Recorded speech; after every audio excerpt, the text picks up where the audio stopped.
Welcome, ladies and gentlemen, to episode 4 of a conversation about William Blake's The Marriage of Heaven and Hell. Today we have a unique panel. We have Troy Wellington Smith, who you all may have recognized from previous discussions on Kierkegaard and Salinger and a host of other subjects. We are a little pressed for time today, so I won't dwell on that too much because I also want to introduce Sophie LaCour. She is back again to offer the Jungian psychoanalysis perspective of the marriage of heaven and hell, and probably a few other things. Troy brings a unique perspective as well because he studies Scandinavian works and is more familiar than I believe Sophie or I in regards to Emanuel Swedenborg. And as you all know, if you've been paying attention, the marriage in heaven and hell is uh, a parody, a satirization. Maybe that's a too extreme of a depiction of what exactly Blake is doing here. Maybe it's an accurate one,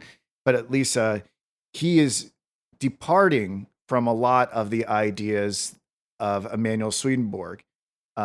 How dialectically opposed he is to everything that Swedenborg says.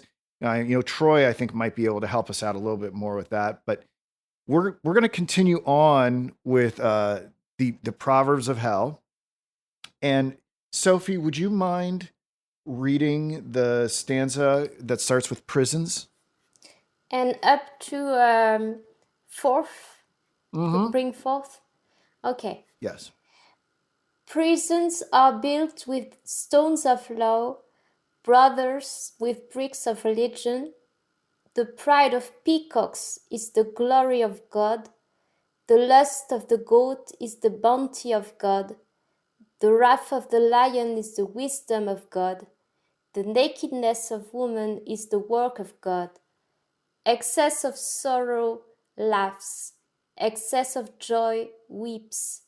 The roaring of lions, the howling of wolves, the raging of the storming sea, and the destructive sword are portions of eternity too great for the eye of man. The fox condemns the trap, not himself. Joys impregnate, sorrows bring forth. Nicely done. I believe I'd like to cede the floor to Troy first, since this is he's new to our discussion.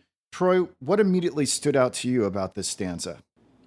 Well, there's perhaps um, a uh, maybe an analogy being made between this sort of immanent natural religion and uh, perhaps I mean I'm assuming these are sort of like the proverbs of a Miltonic Satan, perhaps, and so hence a case is being made that that that God is also uh, imminent, and um,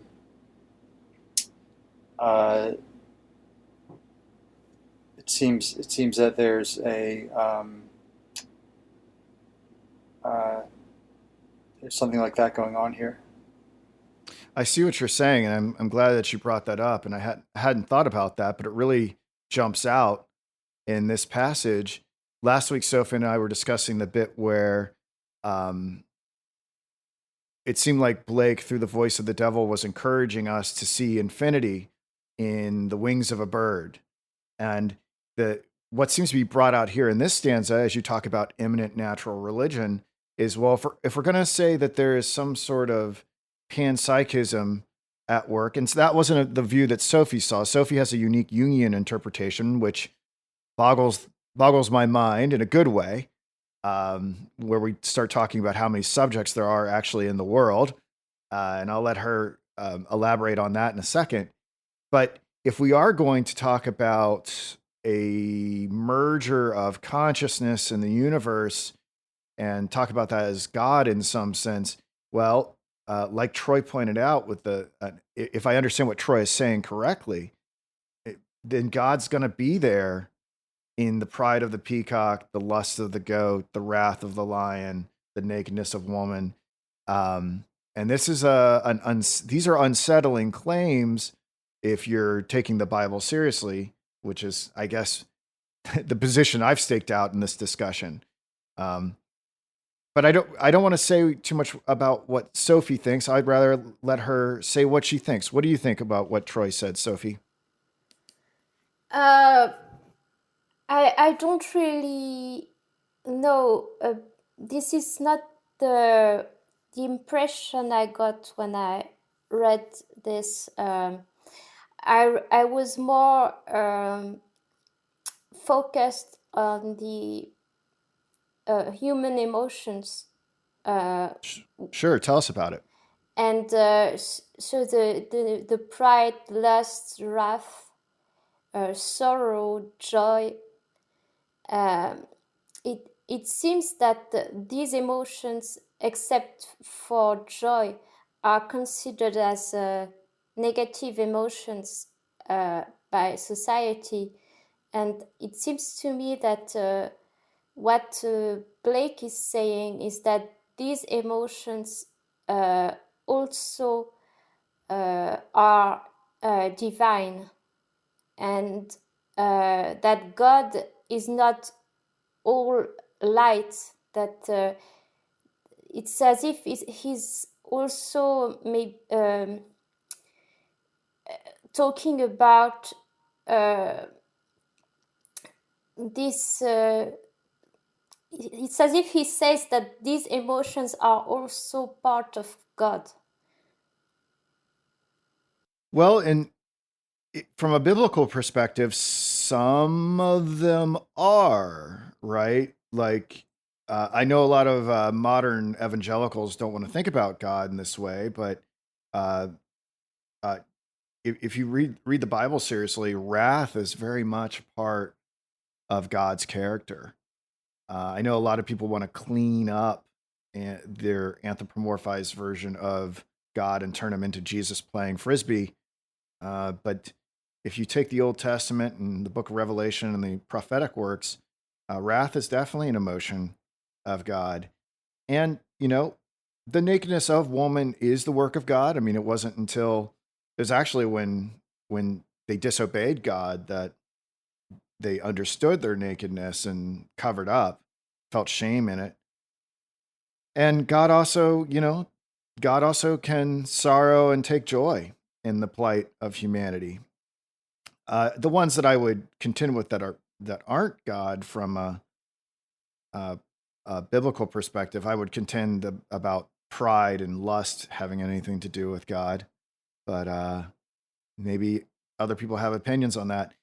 I thought we had at this first line, prisons are built with stones of law, brothels with bricks of religion. That struck me as, again, like our friend Nietzsche talking about how religion is really good for prostitution and the hypocrisy of many religionists as a result of subscribing to their particular worldview. They discreetly uh, channel their sexuality in other places. But as far as the pride of the peacock, I mean, God hates pride. So I'm not exactly sure that that's something that he would revel in, or this lust of the goat, or any of these other things.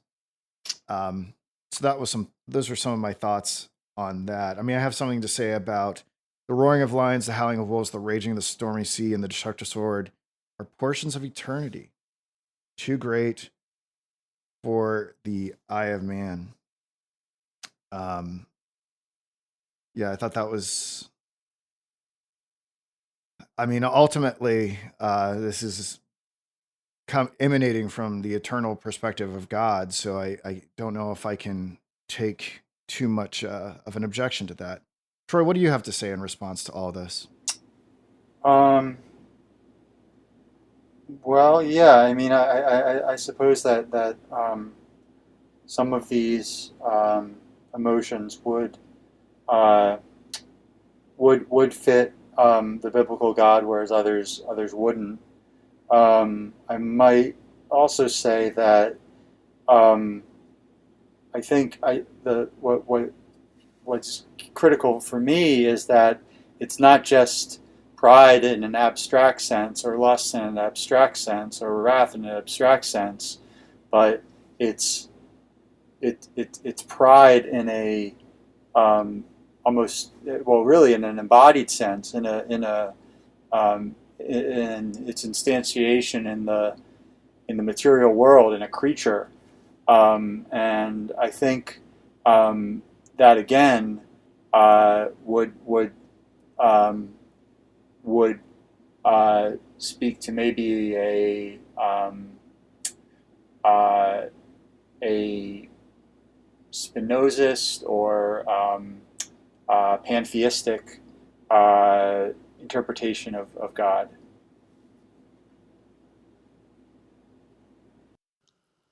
Yes, that would be the case if you consider the animals as literal animals and not as metaphors for the inner life of man.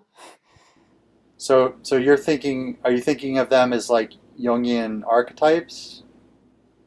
Or at least in using Blake's Blake as a poet may use animals as metaphors. Yeah. Yeah, I mean the sorry I pieced out there for a second. I lost my internet connection for momentarily, so I lost you guys for a few minutes. But yeah, we don't want all of these animals carry great symbolic value. The peacock is one that is I believe I have to go back and check this, but I believe they had peacocks in the Temple of Solomon. I'd And have to check, but also in Greek yeah, mythology, the Juno. peacock was a big deal. Uh, Specifically, there is Troy. It sounds like you might know what I'm talking about. The peacock, Yeah, it was um, Juno's bird, I think.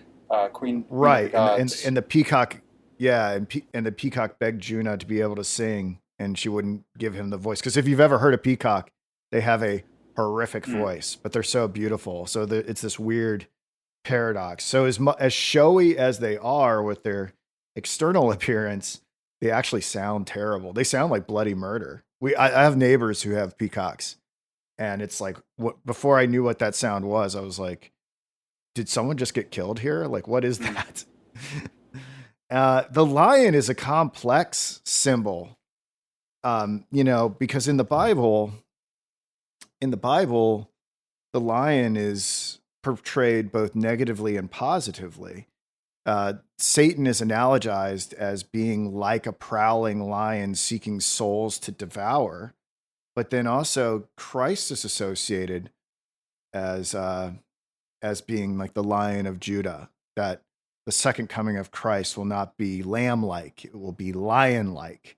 So we have some interesting polyvalence going on with the lion symbol in biblical literature. I just thought I'd point that out. The foxes are not looked upon well in biblical literature.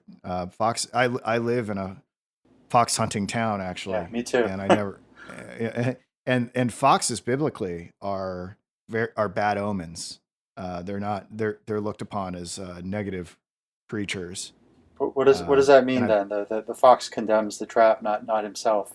It seems to be sympathetic to the fox, perhaps. uh, well, I mean, foxes are also supposed to be like very intelligent, and Yeah. sly, um, It, and I think there's something to at least out of context. You're not thinking about like the larger proverbs of hell. I mean, a fox like probably thinks himself so intelligent that he wouldn't be caught by a trap, and there must be something unfair about the game of the trap. yes, we talked about Nietzsche, and it seems to me that when Blake is using the metaphor of the fox, he's actually talking about the aristocratic mindset of someone who is who wants to live according to his own system of values and not according to society's norms. I'd have to. It's been a while since I've read. Do you know what? Are you saying that Nietzsche talks about the fox, No, Sophie? but his philosophy in general is Right. about the aristocratic mindset. Yes.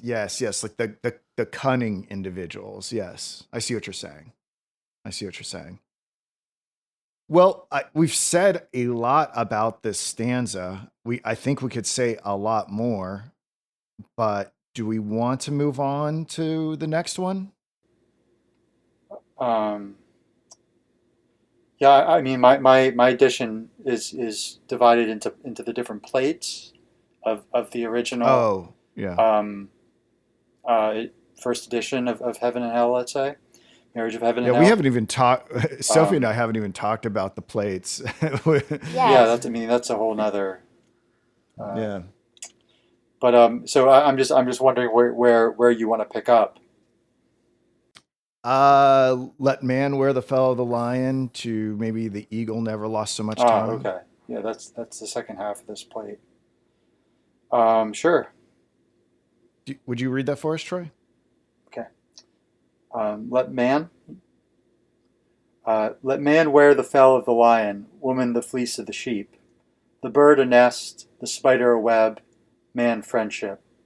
The selfish smiling fool and the sullen frowning fool shall be both thought wise, that they may be a rod. What is now proved was once only imagined. The rat, the mouse, the fox, the rabbit, watch the roots. The lion, the tiger, the horse, the elephant, watch the fruits. The cistern contains, the fountain overflows. One thought fills immensely. Always be ready to speak your mind, and a base man will avoid you. Everything possible to be believed is an image of truth. The eagle never lost so much time as when he submitted to learn of the crow. Yeah. So there's some deep philosophical stuff going on here that I can sense that we're going to banty about. Sophie, why don't you take your first crack at it?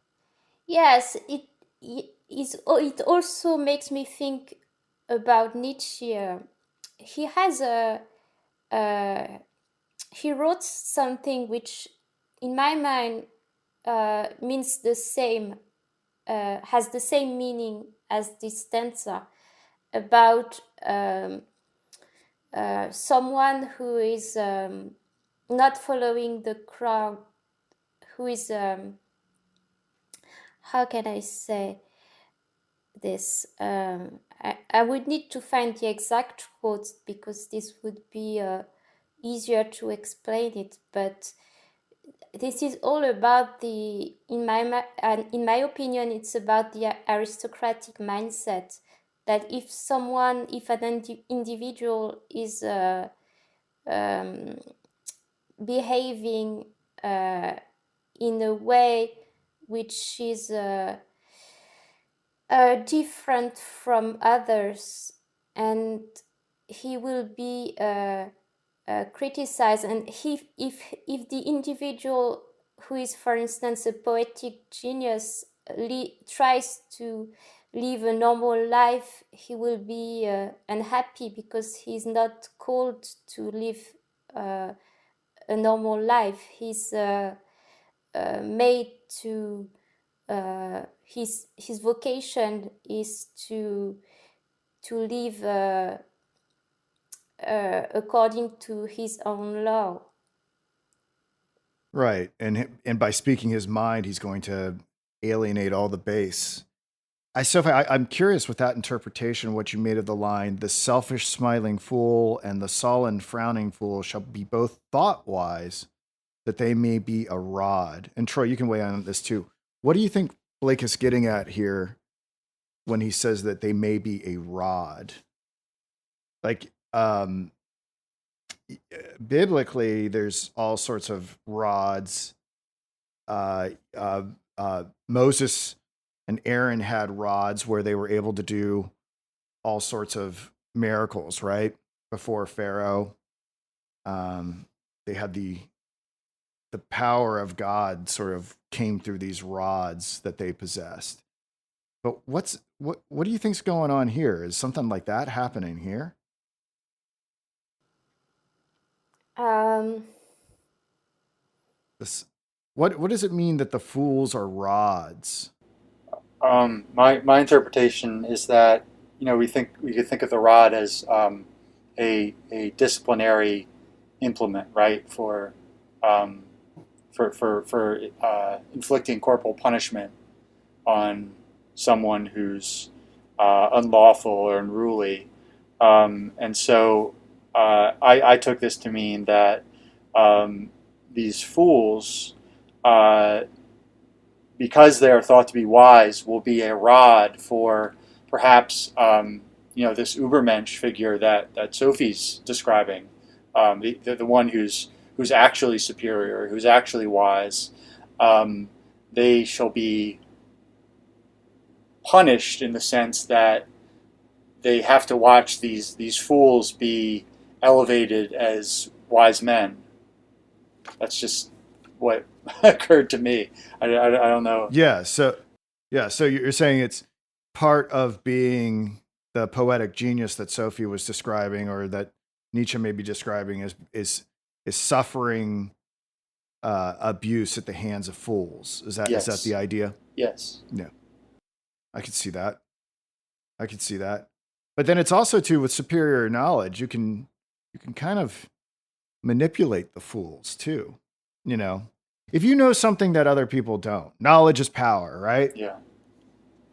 In a way, not that I advise anyone ever doing this, but you can, if you are at a knowledge advantage with certain very, very important concepts, it is possible to alchemically transform the fool into a tool of your own design. Hmm. And I think that's something to just think about maybe for a second, is if that's true, if knowledge were withheld from us, is it possible that we are somebody else's rod or tool or weapon? Could in our foolishness, could we have debased ourselves into an instrument of torture or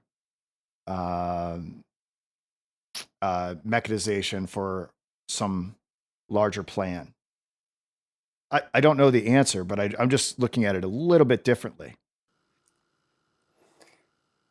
um, I always ask myself, have I been brainwashed? what, Do I really have the free will that I think I have? Or am I a fool? if we think about what happened during the Second World War in Germany, a lot of, and even in France, there were people who were denouncing Jewish people Right.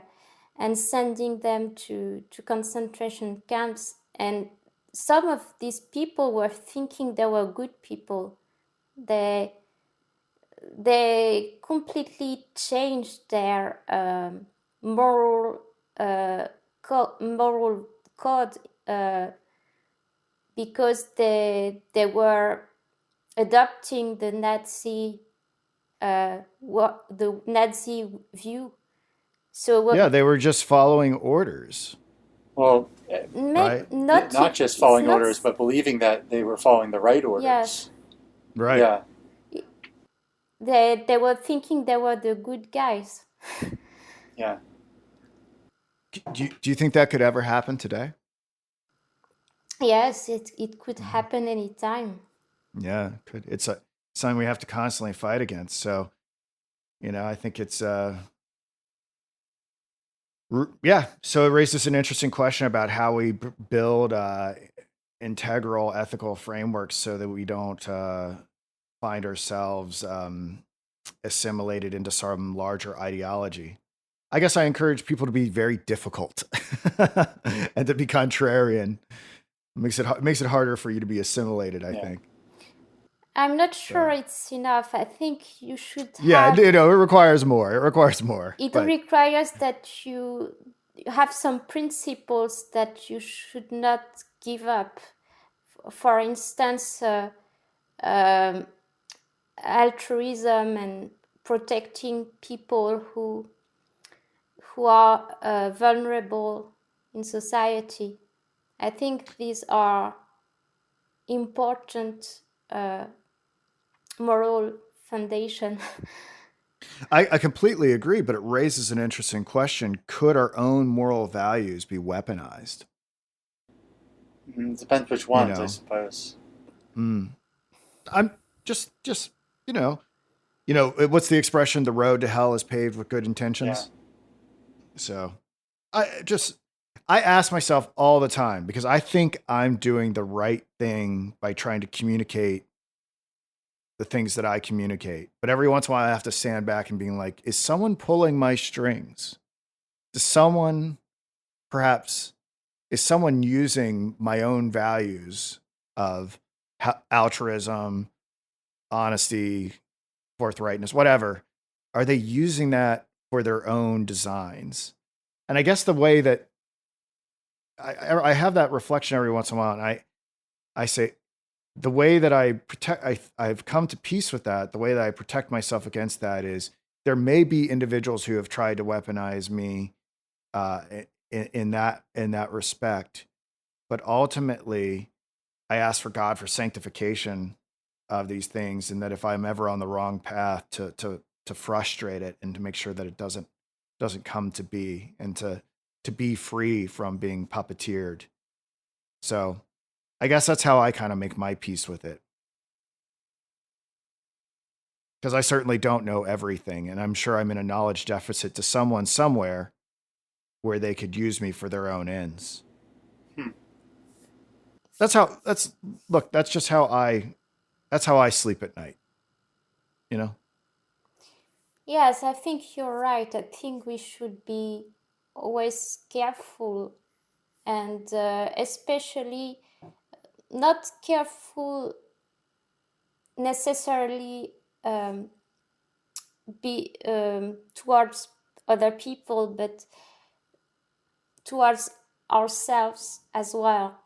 I think we should always question our own motivations. Yeah, yeah, totally. I like this next line. What is now proved was once only imagined. Something I want to point out about that is from the biblical perspective, the secular world is in love with imagination. One of the most popular songs ever is called Imagine.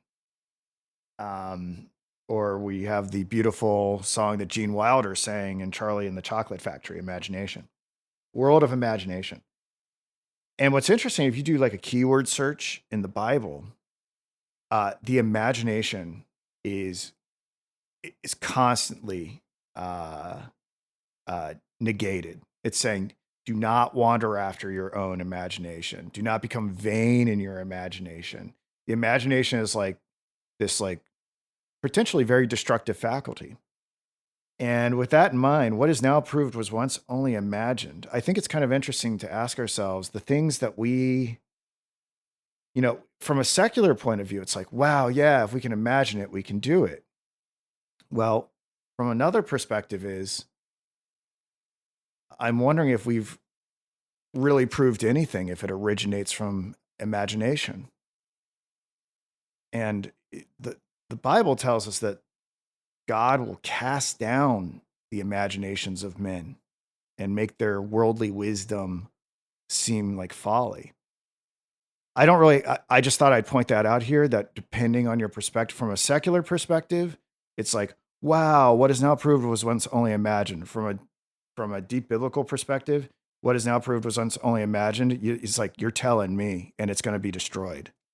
I don't know if you guys have any thoughts on that. In my opinion, there's also another meaning to imagination,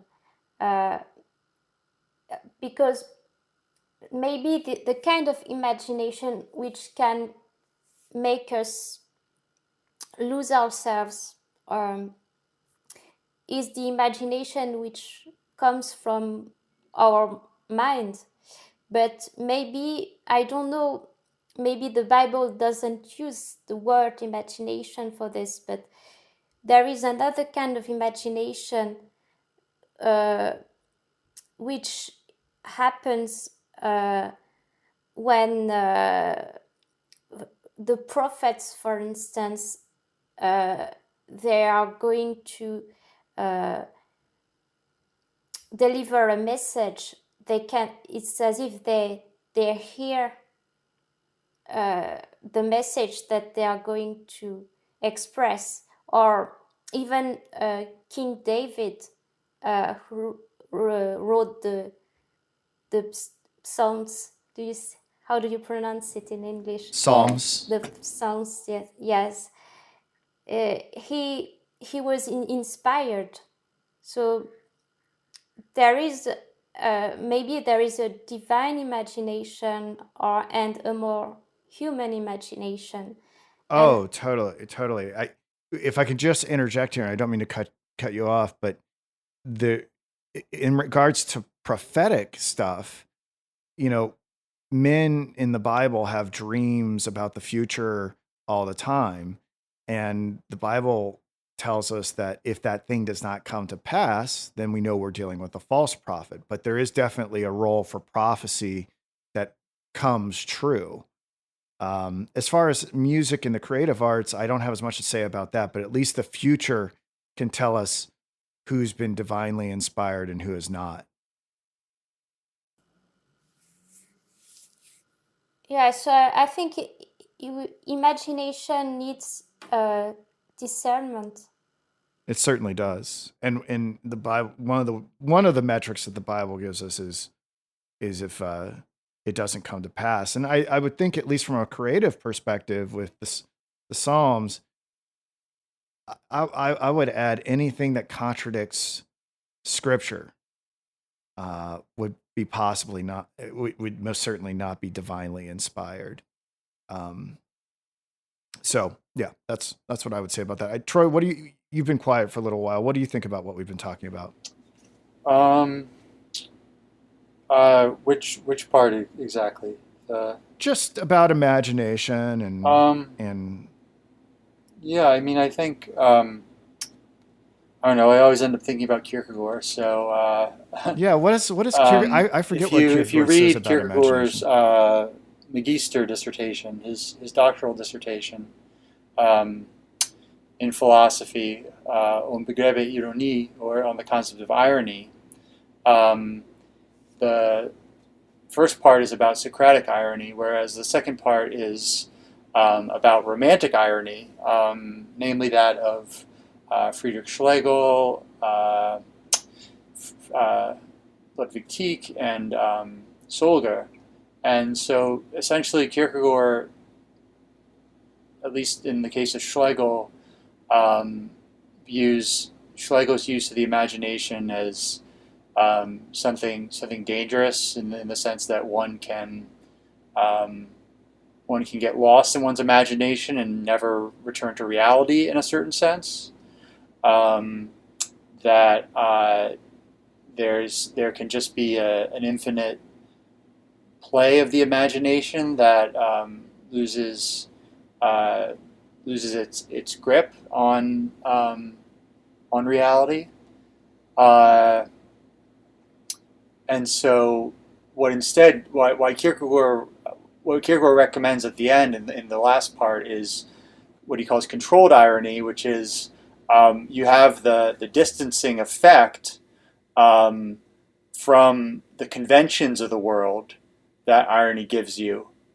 But it's controlled in the sense that you actually return back to the world, not as someone who follows convention, but one who follows a sort of an internal ethic, let's say, rather than like a Hegelian Sittlichkeit, like an everyday sort of conventional ethic. Yeah. I mean, I think Kierkegaard might be, we could maybe see him as part of this broader um, biblical tradition that you're describing, Luke, in terms of um, of the imagination and perhaps the pitfalls of the imagination. I don't know if I'm misinterpreting what you said, but No, you just gave us so much to chew on and to think about, and but at the same time, I, I, I mean, everything you just said there, I could. That's all. That's a rabbit I want to chase, but maybe it'll help with this next line that I wanted to bring our attention to. Everything possible to be believed is an image of truth. So, okay, so I guess the converse of that would be we cannot believe things. It's not possible for us to believe things that are not images of truth. yeah, I mean this would imply that. Well, I'm not sure.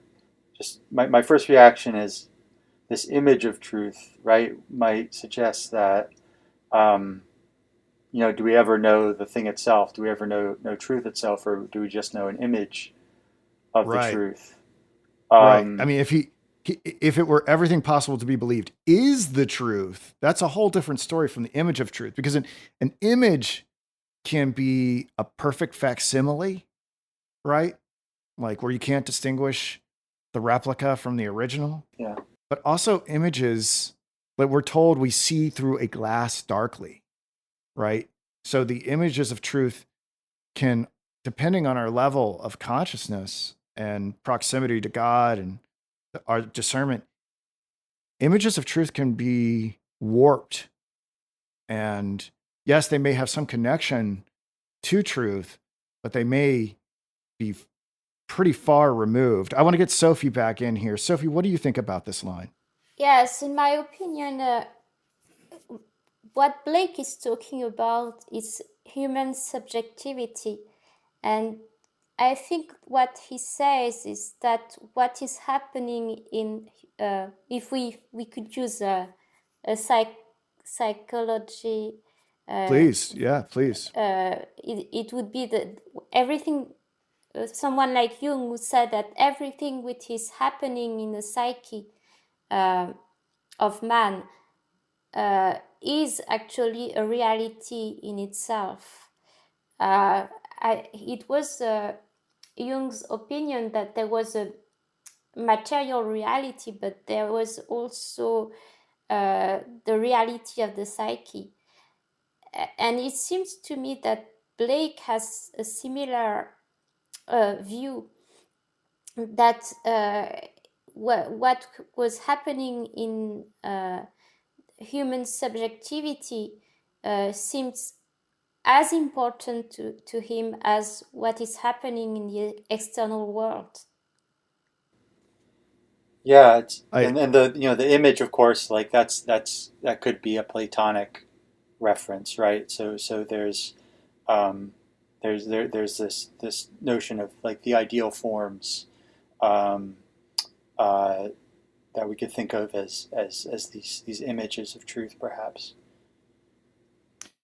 I'd have to brush up on my Plato in terms of do we in Plato do we ever actually apprehend the forms or the forms? We can recollect them, I think, right? Okay, Um, so through recollection, can we perfectly apprehend them, or are they always going to be well, fuzzy? we can't recreate them, that's for sure. Yeah. Um, we can only create an image of the image, so to speak. Well, let me ask you this about this line: Do do people believe things that are not images of the truth? So, okay, so it's a loaded question, because it presupposes that we understand even what an image of the truth is. Because it would seem at a certain point the image of truth gets so distorted that it no longer has any anchor in that metaphysical reality. I I I I have to think that there are a lot of people walking around with beliefs in flat out untruth.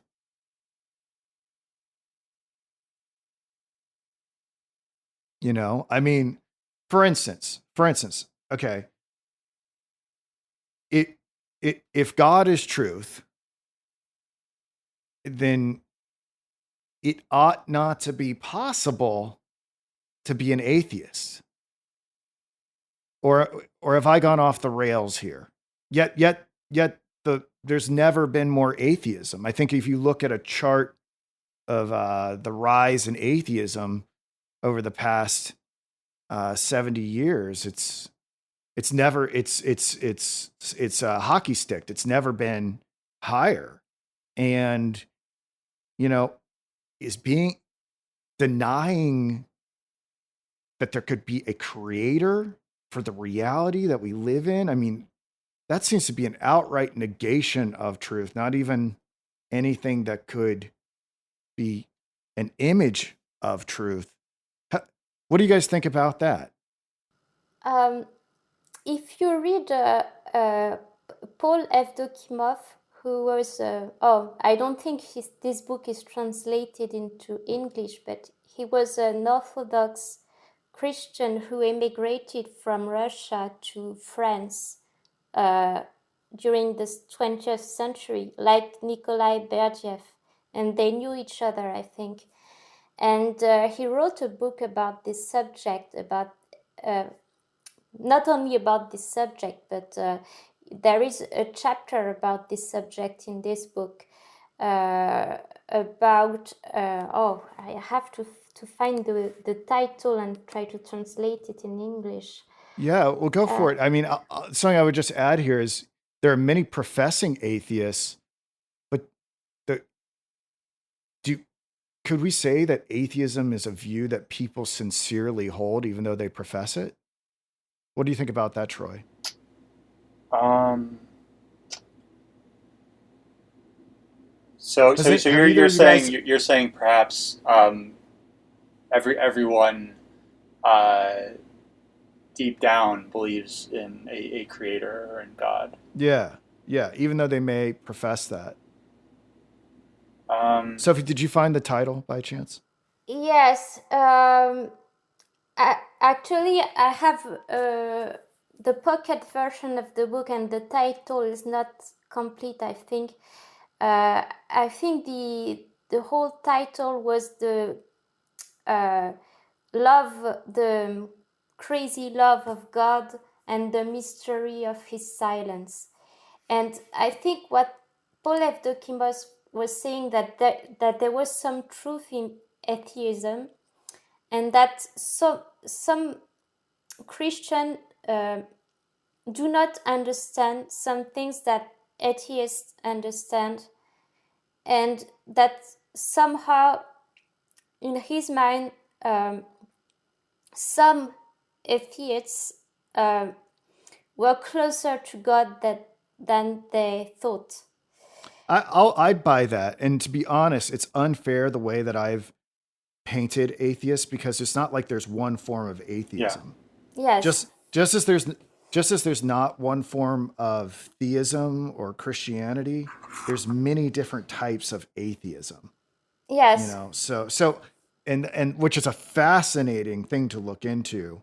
But you're right. I have atheist friends who I hate to say this, seem closer to God than some of my Christian friends. So yeah, it's complicated. I want to say this real quick. So we are kind of on a timer with this Google Hangout, which, and I'm not. We're running up against the hour. Do you guys? We can do another one of these if you want to keep going, or we can call it a day. Or yeah, it's telling me I have 5 minutes. So I think what I can do is I can go back and create another one, and we'll get another hour. I'm not sure, but do you guys are you guys happy with what we've covered today, or do you want to do more? I don't mind. It's up to you two. I'm enjoying the conversation and could do more, but I also want to be respectful of everybody's time. I have to take my dog for a walk soon. Okay. So Well, Sophie, um, do you want to come? Do you want to come back and do another one with us. And Troy, you're welcome to join that as well. And if you have to go walk your dog, you can go walk your dog. This would be okay for me. All right.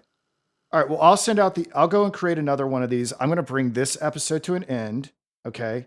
So when when we sign off here, hit end on your record buttons and send those to me. And then I'll launch another one. And Troy, if you want to come back, you can come back. If you don't want to, that's fine. And Sophie, if it's just you and me, that's fine too. All right. Thank you everybody for listening. Sorry that we're a little truncated today. Google has limited my time using Hangouts. And I'm too cheap to upgrade, but I need to do it. So thank you, Troy. This dynamic between the three of us today, I really enjoyed. We've never done this before, and just being a little bit more of an observer and watching the exchange of ideas was really wonderful. I'm glad you got to participate with Sophie and myself in this. So yeah, thank you for having me. Today. Yeah. Thank you everyone for listening. And Sophie, at least Sophie and I will be back, and maybe Troy for a little bit if he feels like it. And take care. We'll be back soon.